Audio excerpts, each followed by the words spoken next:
اس کا ذمہ دار کون ہے؟ اگر عدالت اس کا نوٹس نہ لے تو اگلے 10 سال تک بھی عمل درآمد نہیں ہونا۔ سماعت کے دوران director cyber crime Syed Hashmat Kamal, prosecutor general Syed Farhad Ali Shah, deputy attorney general Asad Ali Bajwa, D I G legal Awais Malik, A I G monitoring C P O Faisalabad سمیت دیگر پولیس افسران پیش ہوئے اور عدالت نے اٹارنی جنرل کو طلب کرتے ہوئے کیس کی سماعت ملتوی کر دی۔ یہ اینٹی ریپ ایکٹ بنا تھا تاکہ جو زیادتی کے مقدمات ہیں، ریپ کے مقدمات ہیں، ان کے خلاف جو ذمہ داران ہیں سخت کارروائی کی جا سکے۔ لیکن بدقسمتی دیکھیں آپ ہمارے ملک کی، 2021 میں یہ قانون بنا، عمران خان اور پی ٹی آئی کے دور میں 2021 میں قانون بنا، آج تک عمل درآمد نہیں ہوا، عمل درآمد کرنے کو تیار نہیں ہے۔ اور پھر وفاقی حکومت کو خط لکھا اور وفاقی حکومت کو پنجاب حکومت کا وکیل لکھ رہا ہے کہ یہ جو دفعہ ہے کیا اس کے اوپر عمل درآمد ہو سکتی ہے، نہیں ہو سکتی، اس کی تشریح کیا ہے۔ تو عدالت نے کہا بھی یہ تشریح ہم نے کرنی ہے، اب ہم سے اگر کوئی آپ کو مسئلہ تھا تو آپ سوال پوچھتے، آپ نے وفاقی حکومت کو خط لکھا ہے اور وفاقی حکومت سے کیا معاملہ، یہ تو اینٹی ریپ ایکٹ جو ہے وہ پنجاب سے متعلق ہے۔ خیر، عدالت کی جانب سے اٹارنی جنرل آف پاکستان کو معاونت کے لیے بلا لیا گیا ہے کہ آپ آئیں اور بتائیں کہ یہ نظام کیوں نہیں بہتر ہو رہا۔ عدالتیں احکامات دیتی ہیں، عدالتیں کارروائی کریں تو کچھ نہ کچھ چل جاتا ہے، نہیں تو آپ کوئی کام نہیں کرتے۔ جبکہ دوسری جانب اسلام آباد کے پوش سیکٹر F71 میں واقع مکان نمبر 5 کی ملکیت کا 1993-1994 سے شروع ہونے والا تنازع اسلام آباد کی ماتحت عدلیہ سے ہوتا ہوا گزشتہ کئی برسوں سے اسلام آباد ہائی کورٹ میں زیر التوا اور فیصلے کا منتظر ہے۔ نیوزی لینڈ میں مقیم درخواست گزار کے مطابق اگست 1991 میں مذکورہ گھر باقاعدہ وصیت اور ایگریمنٹ کے بعد ان کے والد نے ان کو گفٹ کیا، لیکن چونکہ وہ اپنے والد کی حقیقی اولاد نہیں اور ان کے والد نے ان کو پیدائش کے چند روز کے بعد گود لیا تھا، اس لیے ان کے والد کے رشتہ داروں نے وراثت کے قانون کے تحت مکان پر دعویٰ کیا اور 1993-94 سے شروع ہونے والا تنازع ابھی بھی اسلام آباد ہائی کورٹ کے جسٹس میاں گل حسن اورنگزیب کے پاس زیر التوا ہے، جس کی اگلی تاریخ سماعت 4 مارچ تھی۔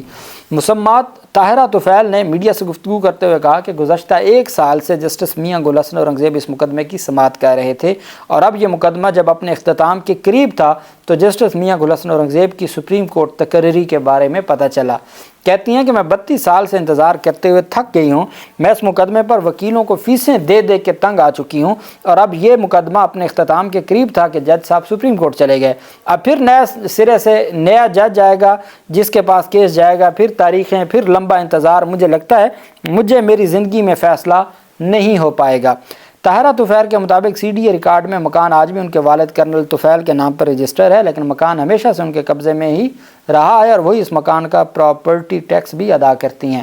درخواست گزار نے میڈیا کو بتایا کہ ان کے والد کے قانونی وارثان میں ان کے ایک پھپھو اور بھتیجا شامل تھے، لیکن باقی بیش قیمت جائیدادیں دیگر ورثاء کو چلی گئیں، جبکہ مذکورہ مکان ان کے والد نے اگست 1991 میں ان کی شادی کے فوراً بعد ان کو دے دیا۔ طاہرہ طفیل کے مطابق ان کے والد نے مکان نام کیے جانے سے متعلق ایک تحریری معاہدہ بھی دیگر وارثان کے ساتھ کیا، لیکن جب 1993 میں سی ڈی اے میں مکان کی ملکیت تبدیلی کے لیے وہ گئیں تو ان کے والد کے بھتیجے نے مکان کی تقسیم کے لیے مقدمہ کر دیا۔ طاہرہ طفیل کے مطابق سول عدالت میں ان کی پھپھو اور ان کے بیٹے نے ان کے حق میں بیان دیا، تاہم سول عدالت نے مذکورہ بیانات کا ذکر نہ کرتے ہوئے فیصلہ ان کے خلاف کر دیا اور اس کے بعد یہ مقدمہ اسلام آباد ہائی کورٹ میں زیر التوا ہے۔ وہ کہتی ہیں 32 سال سے انصاف کی منتظر خاتون جسٹس میاں گل حسن اورنگزیب کی سپریم کورٹ تعیناتی سے پریشان ہو گئیں۔ انہوں نے کہا کہ مجھے امید لگی تھی کہ اب معاملہ ہمارے ہاں یہ ہوتا ہے، بعض اوقات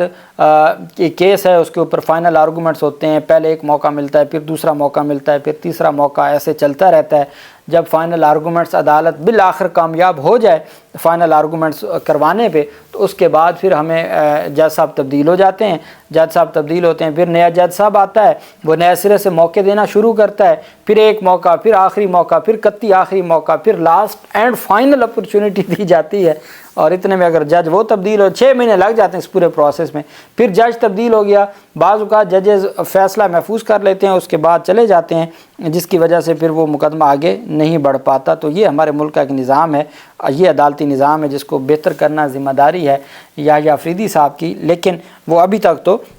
نئے ججز اپنے پاس اور پھر ان کو نئے پرانے ججز کو عہدوں سے یا کمیٹیوں سے ہٹا کے نئے ججز کو تعینات کر رہے ہیں۔ اب دیکھنا یہ ہے کہ عوام کو انصاف کب ملے گا۔ اللہ پاک پاکستان کا ہم ناصر ہو۔ بہت شکریہ۔ اللہ حافظ۔ پاکستان زندہ باد۔